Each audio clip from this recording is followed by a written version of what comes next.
6 unpleasant things seniors do in old age that no one tells you about. Have you ever caught yourself in a quiet moment, looking back over your life and wondering how the years moved so quickly, bringing wisdom and freedom, but also certain habits and struggles you never imagined you'd face? Aging is a journey every one of us takes, yet few people talk openly about the subtle behaviors that can sneak into our lives in later years. Habits that might drain our joy, put distance between us and our loved ones, or slowly chip away our sense of purpose. Today, my modern and unstoppable seniors, we're going to talk about 6 of these unpleasant patterns, not to shame anyone, but to shine a light on them so we can replace them with habits that bring connection, energy, and meaning. And trust me, you'll want to stay until the end, because the solutions I'll share can help turn your golden years into your most vibrant chapter yet. So before we dive in, if you find value here, please like this video, subscribe to Wellness for Modern Seniors, and tap the bell so you never miss our weekly wisdom. And if you're watching closely right now, comment number 1 below. It lets me know you're right here with me. Let's begin with the first habit: clinging too tightly to the past. For many seniors, the past feels like a warm blanket on a cold day, safe, familiar, and filled with our most treasured moments. It might be the days when our kids were little, a thriving career, or adventures from our youth. Revisiting these memories is natural and often comforting, especially when the present feels uncertain due to health changes, the loss of loved ones, or simply the pace of a world that seems so different from the one we grew up in.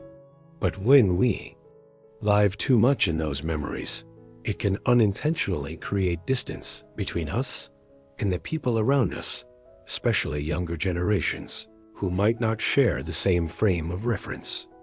Telling the same stories over and over can cause loved ones to disengage, and it can also leave us feeling as if our best days are behind us. The emotional toll is real. Too much dwelling on yesterday can drain our motivation for today. The solution? Weave your memories into present-day conversations.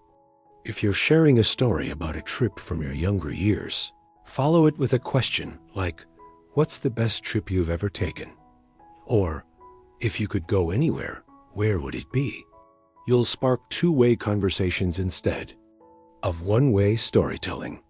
Write your memories down in a journal or record them on audio. This way they're preserved without dominating your daily chats. Then, look for ways to make new stories. Try something fresh, even small: a cooking class, a neighborhood walk, or learning a skill online. When you balance honoring the past with embracing the present, you'll feel more connected and alive. Now, if you're still with me, drop a number 2 in the comments so I know you're still walking this journey with me. Now, let's talk about the second habit: resisting change at all costs. Change is constant, yet it can feel like an unwelcome guest when you've built a life around routines that feel comfortable. Whether it's a new phone, a change in social norms, or moving to a smaller home, these shifts can be unsettling. Sometimes resistance comes from fear of losing independence, of becoming irrelevant, or of stepping into unfamiliar territory. But here's the truth: in today's fast-changing world, resisting every change can leave us isolated and disconnected. Friends and family move forward, technology advances, and we risk being left behind, not because we can't adapt, but because we refuse to try. The emotional cost is heavy: missed opportunities, frustration, and even strained relationships. The transformation starts with small steps. Pick one change that would genuinely make life easier or more fun, and focus on that. If technology scares you, learn just one function, maybe sending a text or making a video call. Many libraries and senior centers have free tech classes. Better yet, ask a grandchild or young neighbor to teach you. They'll likely love the chance to share their knowledge, and you'll be building a bridge between generations. Remind yourself that adapting doesn't mean abandoning your values. It means keeping your mind active and your connection strong. Celebrate each small win, and you'll find that change isn't your enemy. It's a tool for staying relevant and engaged. Moving to habit 3, letting personal care slip away. For some seniors, tasks like bathing, changing clothes, brushing teeth, or grooming become harder physically or feel less important emotionally. Arthritis, limited mobility, memory challenges, or low mood can all make self-care seem exhausting. But neglecting personal hygiene isn't just about appearance. It can lead to health issues, low confidence, and even avoidance from friends or family. The emotional side can be equally tough, feeling embarrassed, ashamed, or disconnected from social life. To turn this around, think of personal care as a daily gift to yourself, a way to respect and nurture your body. Simplify routines. A shower chair, a handheld shower head, electric toothbrushes, or long-handled brushes. Keep toiletries in easy reach and clothing comfortable yet flattering. If energy is low, break routines into small steps across the day. Ask for help without shame. A family member, friend, or home care aide can assist. And if depression is at play, seek medical advice, because feeling better emotionally often reignites the desire to take care of yourself. A clean, fresh body boosts mood and invites connection, reminding you that you are worthy of care at any age. Now to habit 4, slipping into constant complaining. Everyone needs to vent now and then, but when complaints dominate conversations, they can push others away and make the world feel smaller and darker. As we age, aches, changes, or frustrations can pile up, and it's easy to focus on what's wrong. But this habit has a cost. It drains our own energy, sours relationships, and reinforces a negative outlook. The fix isn't to ignore problems, but to balance them with gratitude and solutions. Try this. For every complaint you voice, share one thing you're thankful for, or one step you're taking to improve the situation. Instead of "my knees hurt all the time," try "my knees hurt, but I've started gentle stretches and it's helping."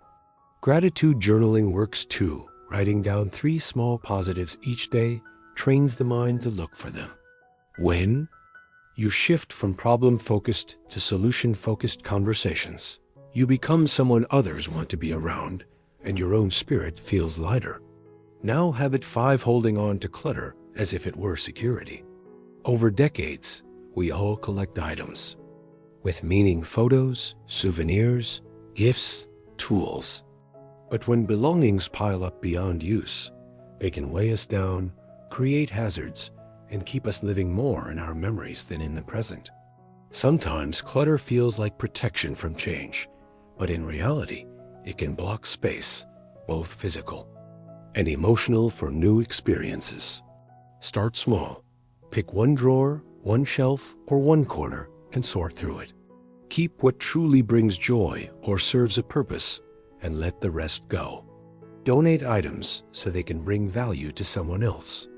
Invite a family member to help. It can become a storytelling session as you share the history of certain things before passing them on. Living in a clear, organized space feels freeing and gives you more room for living instead of storing. And finally, habit 6, withdrawing into solitude. Some alone time is healthy, but when isolation becomes the norm, it can quietly damage health, mood, and even longevity. The reasons vary: mobility issues, hearing difficulties, loss of friends, or feeling out of place in modern settings. But withdrawing too much can make the world feel smaller and smaller. The cure? Intentional connection. Schedule regular calls, join a community group, attend a class, or invite a neighbor for tea.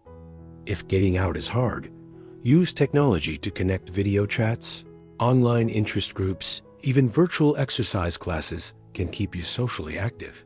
The key is to make interaction a habit, not an afterthought. Human connection is a powerful life extender. It keeps the brain sharp, the heart happy, and the spirit alive. My modern and unstoppable seniors. As we wrap up, remember aging is not just about avoiding decline. It's about making deliberate choices that keep you strong, connected, and joyful. Whether it's loosening your grip on the past, embracing a small change, freshening up your daily routine, trading complaints for gratitude, clearing space in your home, or stepping out to connect, each action builds a richer, more fulfilling life. Now tell me in the comments, which of these 6 habits spoke to you most today? And what's one step you'll take to shift it? Your story could inspire someone else in this community. If you found this video helpful, like it, share it, and subscribe to Wellness for Modern Seniors so we can keep learning and growing together. Remember, your golden years are yours to shape, so let's make them bright, purposeful, and unstoppable.